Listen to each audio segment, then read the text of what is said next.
having a chat earlier in a meeting about a couple of vendors that we work with and this move into human risk management or the human risk management space, and thought we would share some thoughts, right? Because I guess what I was saying is I'm struggling to work out, is it a marketing fad?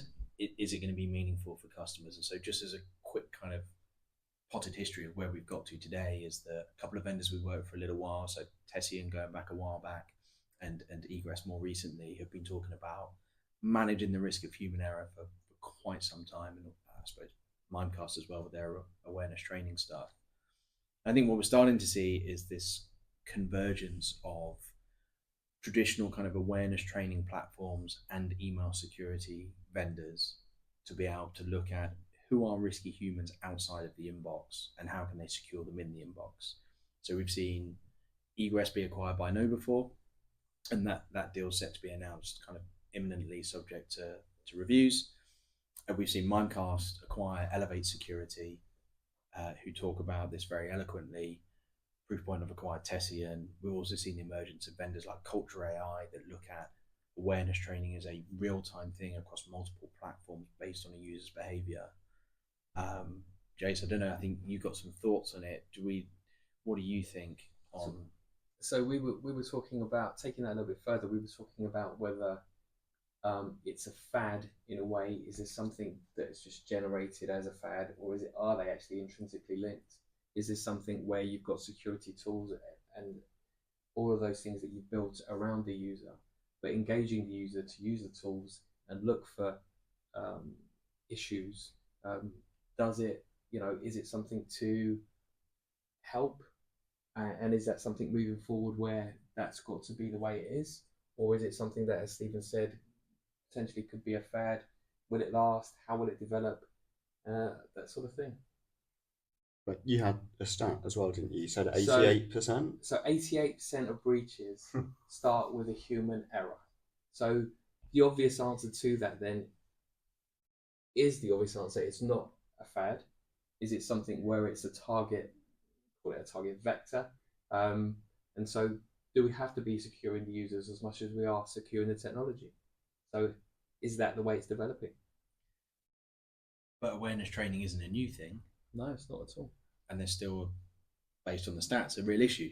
So then you can argue, is awareness training and human risk just a rebranded and a remarketing of it?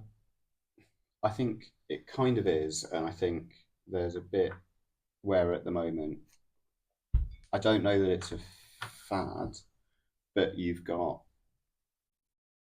KnowBe4 and Egress start collaborating before the acquisition, nearly 6 months ago now, probably. They started talking about the integration. Mimecast bought Elevate at roughly the same time. I wonder if it's more a case of arms race than fad. Once one email security vendor is owned by or owns an awareness training vendor, and they start putting the integrations in where you've got the two-way feeds between the two, and you're using one to improve the other. Now everyone kind of has to do it to make sure that they aren't being left behind. Is it a good thing for customers? Probably, actually, yeah, because everyone wants everything to feed into everything else, and the better that you do that, the more benefit there is for customers, with all the usual caveats of provided it's done well and so on. But my gut feel is that it's arms race, not fad. But it would have happened anyway. But once one person does it, everyone has to start doing it. It's, we saw it with link sandboxing and link rewriting 5, 6, 7 years ago. Mimecast did it, then Proofpoint did it. Egress had to do it when they entered the email security market. I'm sure, Tessian did it shortly after Mimecast did it as well. Is it table stakes now? I think ultimately with awareness training and human risk and that side of thing, the biggest use of a business tool is email.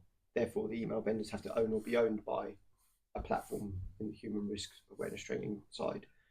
Companies, there's undoubtedly a benefit by employees doing awareness training or doing the simulations and being involved in that.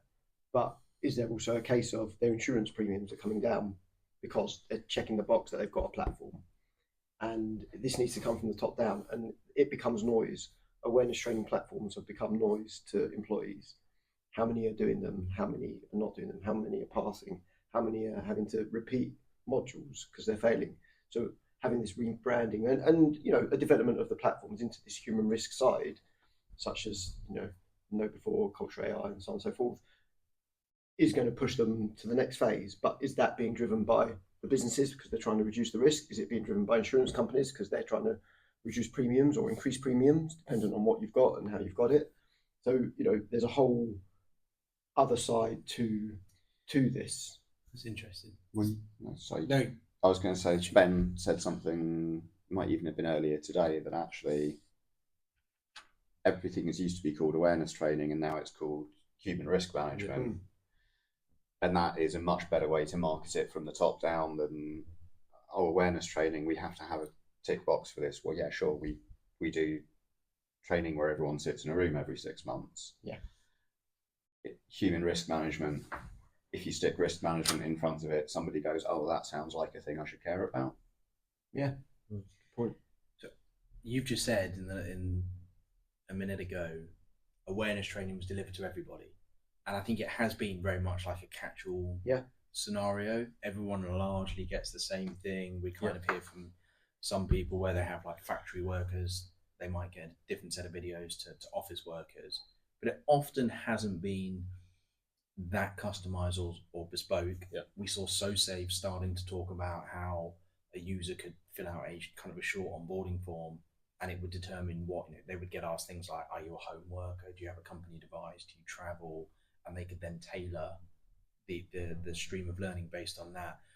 I suppose I think what's moving me from buzzword to reality is I'm going to massacre the stat, but Elevate talk about who Mimecast Acquired talk about 8% of your users cause 80% of your breaches, something like that, or 80% of security incidents, right? So if you've got a catch-all solution going to every user, that's not solving the problem. But how do you work out who those 8% are? Yeah. Are they someone on the shop floor, or are they execs? And I suppose this assimilation of all of this data is going to allow businesses to hopefully unpick like where are their riskiest users, and in the case of egress and Know Before, kind of dial up or dial down policies depending on that person's risk. Which is what Elevate's talking about doing as well. The bit actually, as you say that made me think about the way egress are doing it is, and I say this because I haven't seen Elevate's yet. Yeah, it's not released. There's not wireframes or anything as far as I've seen, but the difference with the egress and Know Before integration is, as well as saying, oh, well, these are your risky people. Yeah. Here's your, let's say it's 8%. What they do that I quite like is telling you why it's that person as well.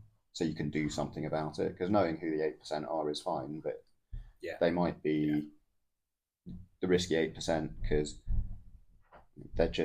they don't understand why this is bad and so don't do anything about it, in which case you have to figure out what you do about it. But if it's because they get fished so much more than everyone else, then you just turn up their levels of security and that's great. Yeah. So to that end then is the answer that there's more discussion around it, because there's been an evolution, a change, where you're actually, instead of having a widespread awareness training module that you log into and do because you're supposed to do it, isn't it now it's changing, and it isn't just a fad. We can target people now to help them with their risky behavior. So has it moved on? Is it different? And for that reason, is that why it's becoming more of a discussion topic in that way? I think ultimately it's not going away, it's evolving. Companies want it for a number of reasons, from an insurance policy, as I mentioned before, from reducing the risk of the employees, and to make their people more aware of what's going on within an organisation. employees don't want it because they don't want to be sat through modules, and so how it's delivered and the way it's delivered is going to evolve. And this is just the next step along from traditional awareness training. And if you're talking to individuals, or you're making bespoke, tailored training modules, if you want to call them something, for the individual, the information is there. It's factual. This is what you're susceptible to, and so if you look at it like this, it can't not help, can it? So it seems like we've all ended up going from skeptics to drinking the We're drinking human the risk Kool-Aid management now, right? Kool-Aid. Everybody's One- drinking the Kool-Aid. One last interesting point on this, and Jamal Shakir from Culture AI told me this at InfoSec, so shout out for Jamal, and thank you for the beer. I was worried that some of this stuff might be too intrusive for some of our clients, and they might feel they don't want these real-time. That the interesting use case he gave me was when you think about firms that work in billable hours, asking a user to take time out of their day to complete an awareness training platform doesn't necessarily feel like a cumulative good use of productive time, either for clients or for firms. And these real-time moments of you shouldn't be doing that here is far more like you can put pounds and pence to it. Which I just thought was an interesting slide. But thank you very much for listening to our ramblings.